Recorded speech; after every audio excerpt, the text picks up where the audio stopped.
Welcome friends to दुनियाकामेरा.com channel. और आज हम बात कर रहे हैं निकॉन D750 कैमरे की कुछ एक बेस्ट लेंसेज के बारे में। तो चलिए हम इस गाइड की शुरुआत करते हैं, कंटेंट की तरफ रुख करते हैं। But before that as usual अगर आप नए हो हमारे चैनल में, do consider subscribing to our channel.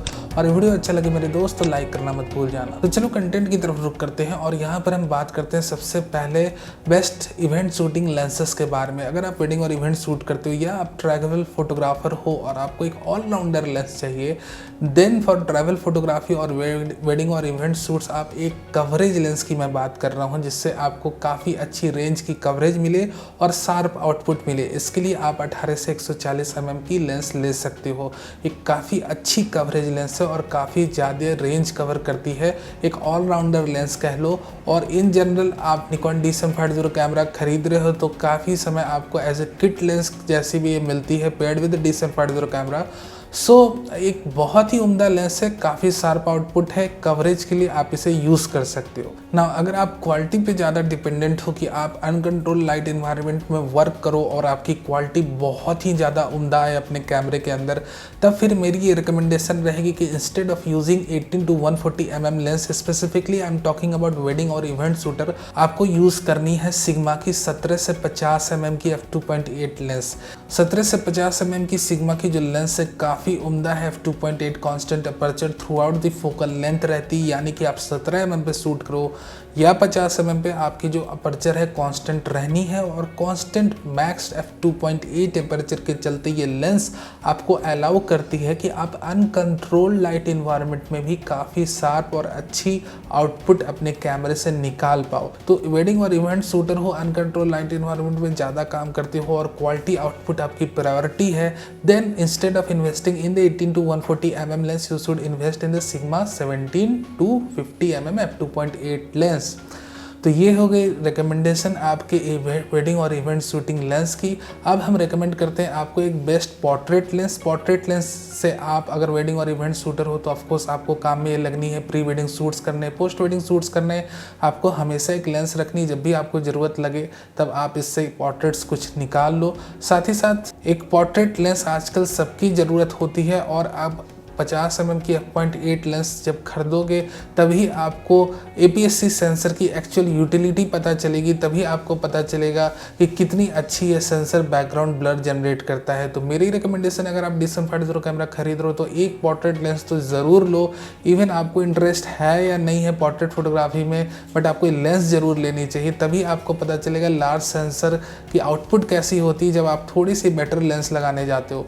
तो यहाँ पर 50 mm की f1.8 lens basic portrait lens है, बट हाँ यहाँ पर आप ये चीज़ समझो कि इसकी जो फोकल लेंथ आपको मिल रही है, क्योंकि इसमें एक APS-C क्रॉप सेंसर यूज़ हो रहा है, तो 50 mm की जो फोकल लेंथ है उसमें आप क्रॉप सेंसर जो भी क्रॉप फैक्टर है वो मल्टीप्लाई कर दो 1.5x का, तो जो इक्विवेलेंट फोकल लेंथ मिल रही है वो मिल रही है आपको 75 mm की। और मेरे दोस्त आपको पता होगा कि जो standard recommended focal length for portrait photography है वो है 85 mm। इसलिए कई सारे प्रोफेशनल फोटोग्राफर मेरे दोस्त ये रिकमेंड करते हैं कि अगर आप फुल फ्रेम कैमरा ले रहे हो तो 85 mm यानी 85 mm की लेंस लो।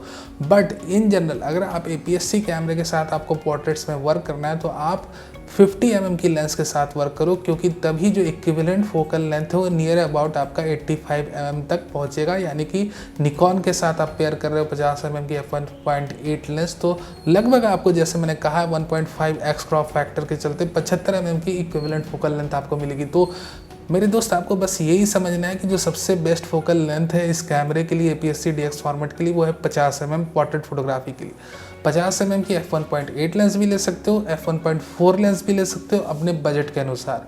प्री वेडिंग शूट्स के लिए काफ़ी उम्दा है, मॉडल और फैशन और पोर्ट्रेट फोटोग्राफी के लिए बेस्ट लेंसेस हैं ये सारी जो 50 mm की है। अब हम बात करते हैं स्ट्रीट शूटर्स की। अगर आपको स्ट्रीट शूटिंग में इन्वेस्ट है तो आप या तो जैसे मैंने पहले ही आपको बताया, आप सिग्मा की 17 से 50 mm की f2.8 लेंस भी ले सकते हो। ये एक जूम लेंस है, काफ़ी अच्छी कवरेज है। बजट और ज़्यादा है आपका तो स्ट्रीट फोटोग्राफर हो, नाइट में भी आपको शूट करना है तो आप सिग्मा की 18 से 35 mm की f1.8 लेंस भी ले सकते हो। ये तीन प्राइम लेंस जैसे अकेली ये लेंस काम करती है और कहीं ना कहीं एक रीज़नेबल कॉस्ट पे अवेलेबल, ऐसा नहीं बहुत ज़्यादा प्राइसी है, बट हाँ अगर आप अफोर्ड कर पाओ तो 18 से 35 mm की f1.8 लेंस एक बहुत ही उम्दा लेंस है स्ट्रीट शूटिंग के लिए। आपको फिर लाइट की कोई चिंता ही नहीं करनी, आप आराम से गोल्डन आवर में भी काफ़ी अच्छी इमेजेस निकाल सकते हो, नाइट में भी काफ़ी अच्छी इमेज निकाल सकते हो, इवन वेडिंग और इवेंट में भी आपके पास ये लेंस है तो काफ़ी अच्छी इमेजेस आप इससे निकाल सकते हो। So it's also very good lens.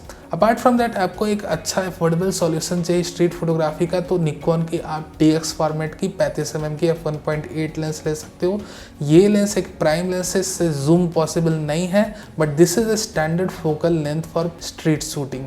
आपको एक स्ट्रीट शूटिंग की एक परफेक्ट लेंस चाहिए और अफोर्डेबल चाहिए तो आप 35 mm की DX की f1.8 लेंस पे इन्वेस्ट कर सकते हो। बहुत उम्दा लेंस है स्ट्रीट शूटिंग के लिए। और बजट ज़्यादा है तो जैसे मैंने कहा आप 17 से 50 mm की या 18 से 35 mm की कोई भी सिग्मा लेंसेस ले सकते हो, दोनों ही बहुत उम्दा है। अब हम आते हैं जूम लेंसेस के पास। आपको एक अफोर्डेबल जूम लेंस लेनी है तो आप AFP DX 70 से 300 mm की VR जूम लेंस ले सकते हो, जो निकॉन की अभी AFP DX लेंसेस आई हैं 2-3 साल पहले, काफ़ी अच्छी उम्दा ऑप्टिक्स के साथ आई हैं। कहीं ना कहीं अगर आपको वाइल्ड लाइफ फोटोग्राफी में इंटरेस्ट है और एक थोड़ा सा हाई क्वालिटी जूम लेंस चाहिए तो मेरी रिकमेंडेशन है कि आप 200 से 500 mm की VR लेंस लो, ये बहुत उम्दा परफॉर्म करती है। और ये मेरी पर्सनल रिकमेंडेशन है आपको कि अगर आप इसे खरीद सको, वाइल्ड लाइफ फोटोग्राफी में इंटरेस्ट है, नेचर स्पोर्ट्स फोटोग्राफी में इंटरेस्ट है, तो ये लेंस ज़रूर खरीदो क्योंकि इसकी आउटपुट काफ़ी उम्दा है। और 70 से 300 mm की जो VR लेंस है उससे एक अपग्रेडेड अपस्केल्ड लेंस है। तो बजट ज़्यादा है तो 200 से 500 mm की VR लेंस में इन्वेस्ट करना, बजट कम है जूम लेंस खरीदनी है तो ऑफकोर्स AFP DX 70 से 300 mm की जो जूम लेंस है उसमें आप आराम से इन्वेस्ट कर सकते हो। अगर आपको आर्किटेक्चर और लैंडस्केप फोटोग्राफी में इंटरेस्ट, टोकीना की 11 से 16 mm की लेंस आप ले सकते हो। ये लेंस काफ़ी ज़्यादा प्रोफेशनल फोटोग्राफर यूज़ करते हैं, स्पेसिफिकली जो आर्किटेक्चर फोटोग्राफी करते हैं या लैंडस्केप फोटोग्राफी करते हैं अपने DX फॉर्मेट कैमरों के साथ। 11 से 16 mm की जो टोकीना की लेंस है उसमें आपको कॉन्स्टेंट f2.8 अपर्चर मिलने वाला है, यानी कि गोल्डन आवर में अगर आप शूट करो लैंडस्केप तो काफ़ी अच्छी आपको आउटपुट मिलेगी अपने कैमरे से। इवन आर्किटेक्चर फोटोग्राफी में, नाइट फोटोग्राफी जब आप कर रहे हो तब भी काफ़ी अच्छी आपको इससे आउटपुट मिली। सो ओवरऑल टोकीना की जो 11 से 16 mm की f2.8 लेंस है, मेरी रिकमेंडेशन अगर आप इंडोर आर्किटेक्चर या आउटडोर आर्किटेक्चर या लैंडस्केप फोटोग्राफी करते हो तो ये लेंस आपके पास ज़रूर होनी चाहिए। फाइनली हम एक मैक्रो लेंस की नाम ले लें तो मैक्रो लेंस के लिए मैं आपको ये कहूँगा कि आप नॉर्मल एक 40 mm की f2.8 AFS DX लेंस ले लो, क्योंकि ये लेंस की परफॉर्मेंस काफ़ी उम्दा है और कहीं ना कहीं इससे आउटपुट काफ़ी अच्छी मिलती है।